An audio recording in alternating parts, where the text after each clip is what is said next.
Hi, football lovers all around the world. Hi to all Gunners fans around the world.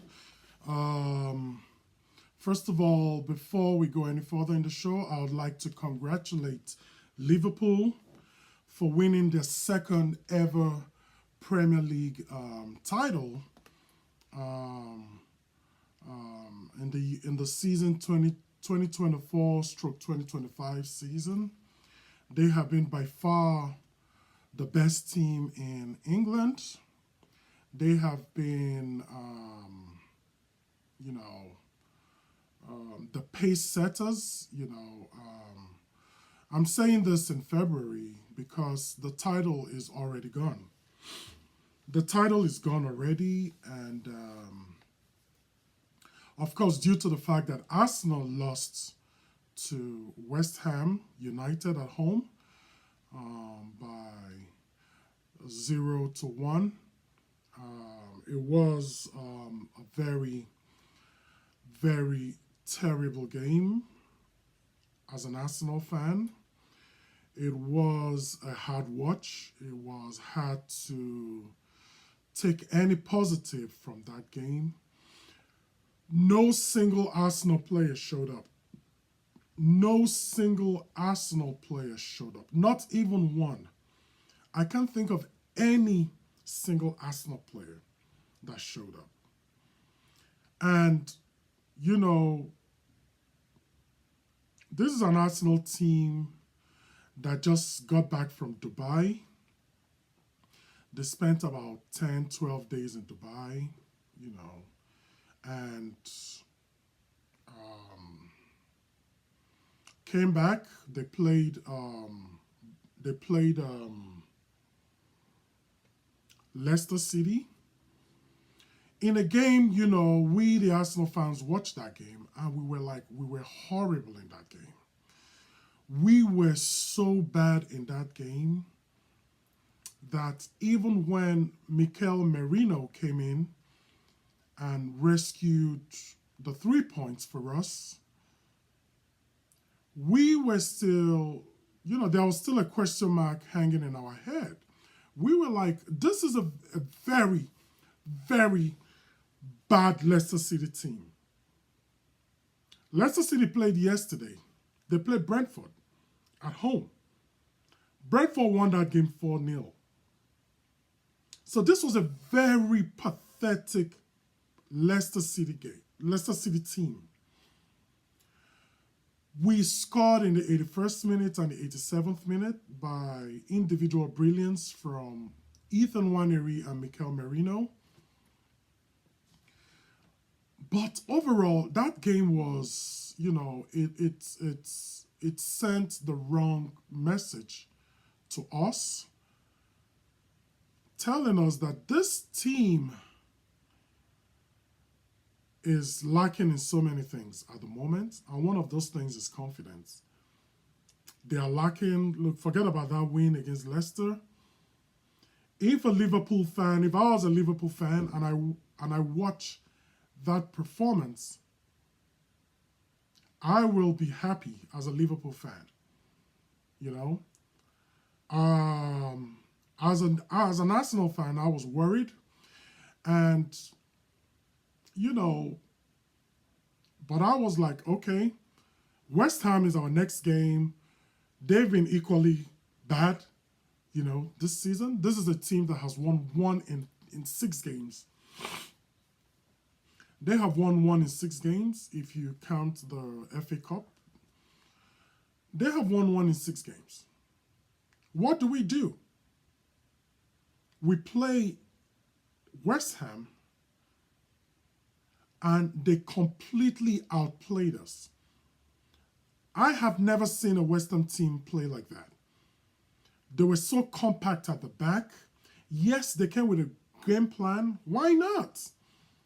They came with a game plan. They stayed compact at the back.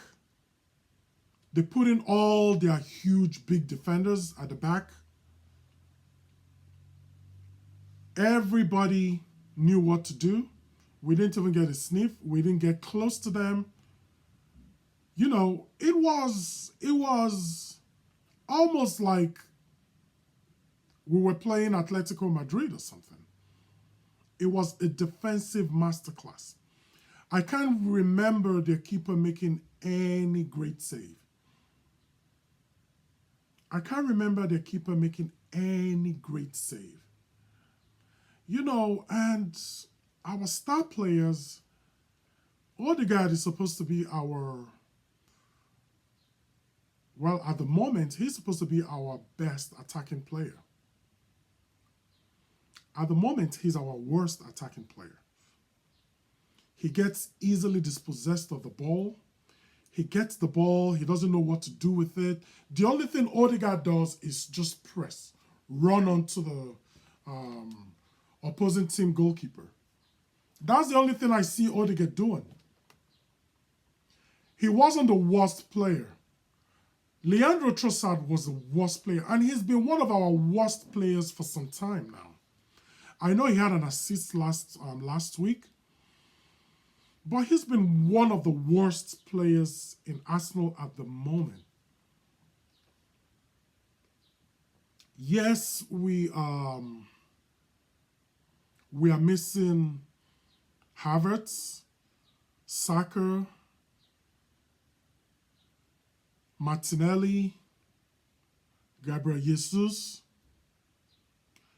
To be frank with you, even if those guys were around today, I really don't see us, I really don't see us winning this game. We needed something fresh, and that something fresh should have come in the January transfer window. I think the owners, whoever is running this football club,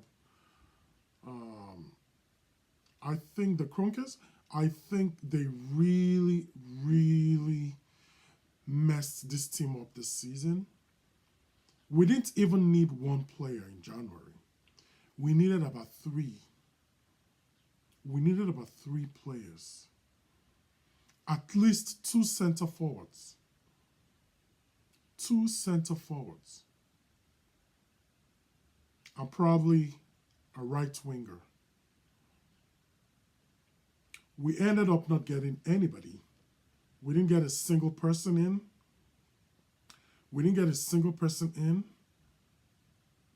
And immediately the transfer window got shut. Two of our attacking players got injured and is long term. Martinelli and Odegaard and Havertz for the season. It was almost like karma. You have to plan for these things.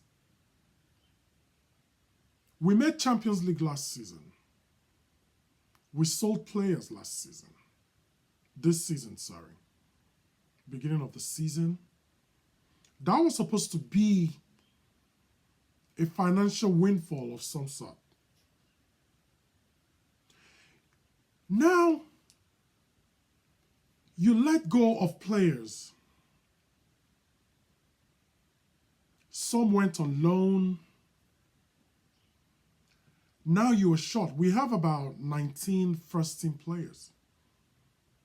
Or about 20 when you add some of the academy boys. Why didn't you, even if you didn't have money to pay for a new players, if you didn't have money to pay their wages, why don't you recall the guys that were on loan?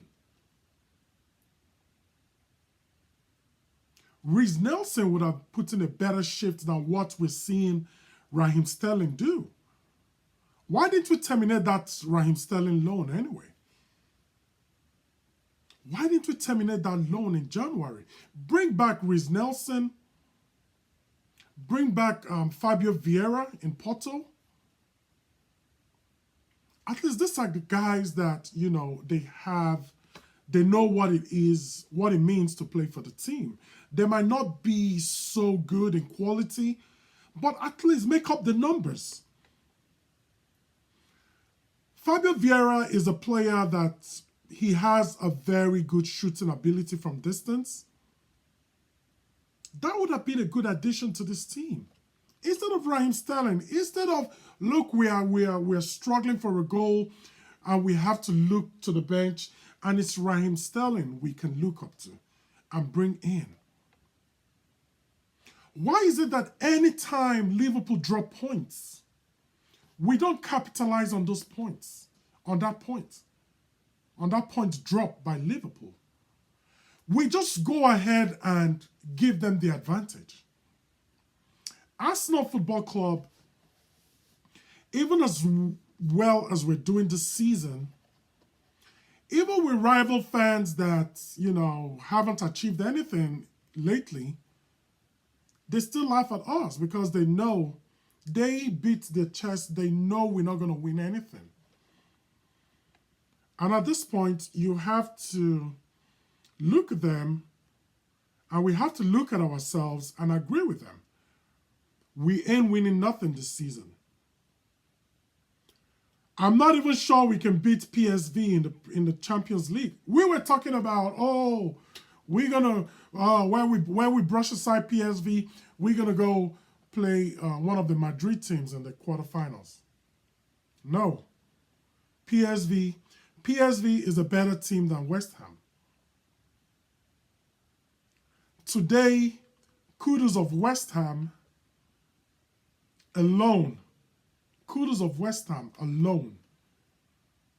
destroyed Arsenal. I'm not even going to talk about the red card because even when we're 11-11, we were still bad. We even improved when we're 10 against 11. So I can say the red card even helped. And this is our 5th red card for the season. No team wins a league title with 5 red cards in the season. And the season is still going. We still got about 12 games to go. No team survives that.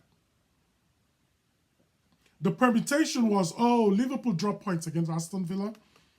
So when we win today, no, you ain't winning. West Ham had a game plan.